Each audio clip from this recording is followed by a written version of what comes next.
Hello. Welcome to Graceful Grammar Lessons. This lesson will cover the words safe and save. Let's look at each one individually.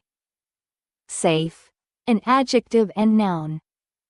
As an adjective, free from harm or danger, secure. As a noun, a secure container for valuables. For example, as an adjective, make sure you're safe when crossing the street. As a noun, I keep my important documents in a safe. Save. To keep something safe or to store it for future use, to rescue or prevent loss.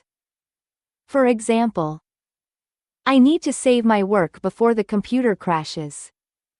She was able to save the puppy from the road.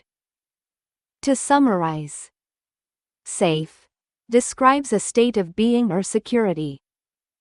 Save is an action that involves protection or preservation. Don't forget to subscribe, share, comment, and hit that notification bell so you don't miss a lesson.